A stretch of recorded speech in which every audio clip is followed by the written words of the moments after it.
안녕하세요. 부동산 대왕입니다. 이번 시간 강의 주제는 입주권과 관련된 세금입니다. 취득했을 때, 보유하고 있을 때,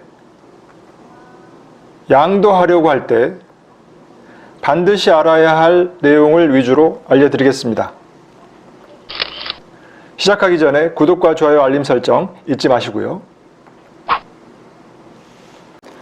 입주권이란 무엇인지 알려드리겠습니다. 재개발과 재건축 조합원이 관리처분계획 인가 이후에는 기존 주택에 대한 소유권이 아니고 입주할 예정인 주택에 대한 권리를 말합니다. 참고로 분양권이란 일반 분양으로 취득한 권리이고요. 주택으로는 보지 않습니다.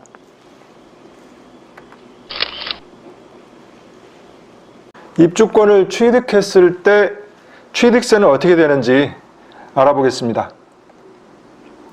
관리처분계획 인가일 이후에는 주택으로 볼 것인가 아닌가에 따라서 세율이 달라집니다. 이 취득세는 지방세죠. 그래서 시군, 구청에서 담당하고 있고요. 예전에는 이주 완료일 이후에는 세금이 달라졌습니다. 하지만 지금은 철거 완료 신고일 기준으로 해서 세금이 달라집니다.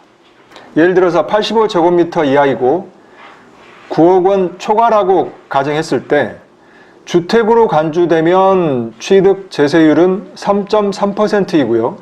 철거 완료 신고 전인 거죠.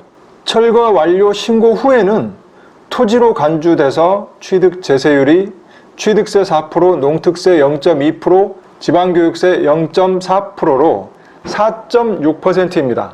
주택일 때와 토지로 간주될 때 약 1.3%의 세금 차이가 있습니다. 10억 원이라고 한다면 1,300만 원인 거죠.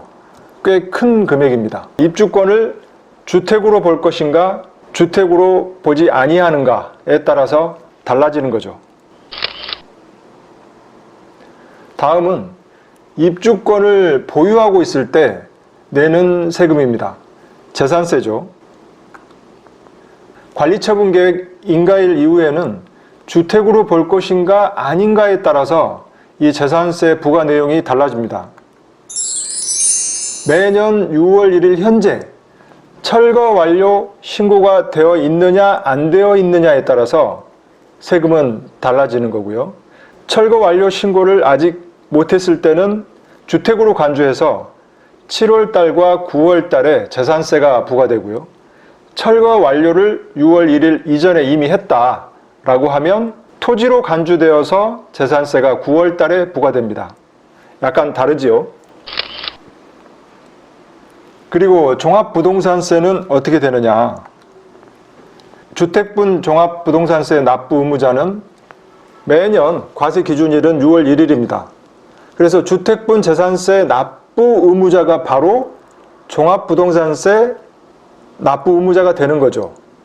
그리고 부과 기준은 공시가격을 합한 금액이 6억 원을 초과했을 때, 그리고 1세대 1주택자인 경우에는 9억 원이 초과하는 경우에 종합부동산세 납부 대상자입니다.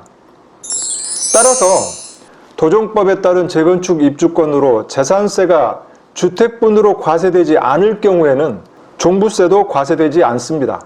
이 종합부동산세는 재산세가 주택분으로 과세되는 시점에 과세가 됩니다. 따라서 6월 1일 현재 주택분 재산세 납세 의무자다라고 하면 그 해에 12월 달에 종합부동산세를 납부해야 됩니다. 입주권을 양도하려고 할 때 내는 양도소득세는 어떻게 되는지 문답식으로 알아보겠습니다.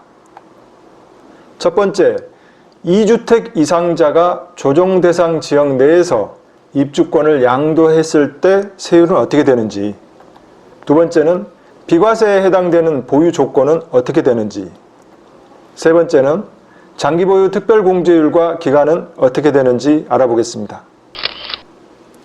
첫 번째로 2주택 이상자가 조정대상 지역 내에서 입주권을 양도 시의 세율은 A주택은 일반 주택이라고 하고요. B주택은 입주권인 이 두 개를 가지고 있는 경우를 예를 들었습니다. A주택을 처분하고 싶을 때 이 입주권이 과연 주택수에 포함되느냐 안 되느냐? 포함됩니다. 그래서 A주택을 처분할 때 중과 대상이 되는 거죠.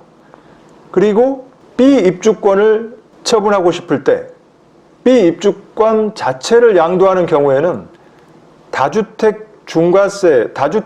중과에 해당되지 아니하여서 일반 세율 6 내지 42%가 적용됩니다. 완전히 다르죠. 일반 주택을 처분할 것인지 입주권을 처분할 것인지에 따라서 2주택 이상자들은 세금에 유의하셔야 될 것 같습니다. 입주권 비과세에 해당하는 조건은 다른 주택이 없다고 가정했을 때 얘기입니다. 그리고 양도가액은 9억 원 이하라고 가정했습니다. 파리대책 이전 취득자는 관리처분계획 인가일과 철거일 중 빠른 날 이미 2년 이상 보유했어야 가능합니다. 관리처분계획 인가일과 철거일 중 빠른 날이라고 했는데요. 관리처분계획 인가가 되기 전에 미리 철거가 되는 경우는 거의 없지만 간혹 있을 수는 있습니다. 하지만 대부분 관리처분계획 인가 후에 이주를 하고 철거를 하죠. 그래서 관리처분계획 인가 후부터 철거 전까지 실제로 거주를 했다라고 입증이 되면 보유기간으로 인정해 줍니다. 파리대책 이후에 취득한 분들은요, 관리처분계획 인가일과 철거일 중 빠른 날 2년 이상 거주와 보유를 해야 비과세로 인정해 줍니다. 앞서 말씀드린 것처럼 인가 후부터 철거 전까지 실제 거주가 입증이 되면 인정해 줍니다. 마지막으로 장기보유 특별공제율과 기간에 대해서 알아보겠습니다. 입주권 하나를 가지고 있고 고가주택, 즉 9억이 초과된 경우에 해당되는 내용입니다. 2019년 12월 31일까지 양도했을 경우에는 관리처분계획 인가일까지 최대 10년 80%를 공제해 주는 거고요. 이게 무슨 말이냐면 권리가액에서 취득가액을 뺀 금액의 장기보유 특별공제율을 곱합니다. 매도가에서 취득가액을 빼서 그거에 대한 장기보유 특별공제율을 곱하는 게 아니라는 거죠. 그리고 관리처분계획 인가일 이후 기간은 장기보유 특별공제는 불가능합니다. 2020년 1월 1일 이후에 양도할 경우에는 2년 이상 거주를 해야 최대 10년에 80%, 이것도 관리처분계획 인가일 전까지만 해주는 거고요. 2년 미만 거주를 했다라고 하면 최대 15년에 30%만 장기보유 특별공제를 해줍니다. 이걸 보면 입주권인 상태에서 양도를 하게 되면 양도세가 많이 나오게 됩니다. 2주택 이상자는 장기보유 특별공제는 없습니다. 입주권 관련 세금은 이응미음세, 미음미음세. 여러분 이걸 뭐라고 생각하십니까? 알면 절세, 모르면 납세. 3중 체크를 반드시 하셔야 됩니다. 3중 체크는 해당 부동산의 공인중개사, 그리고 세무서의 양도세 담당 공무원에게 이렇게 3중 체크를 해야만 많은 세금을 내는 경우가 발생하지 않습니다. 이 세 테크는 반드시 부동산, 특히 고가주택이라든지 입주권을 가지고 있다면 반드시 알아야 될 내용입니다. 모르면 세금 폭탄이 날라옵니다. 많은 도움이 되셨다면 구독과 좋아요 버튼 꼭 눌러주시고요. 더 좋은 콘텐츠를 올리는데 큰 힘이 되겠습니다. 감사합니다.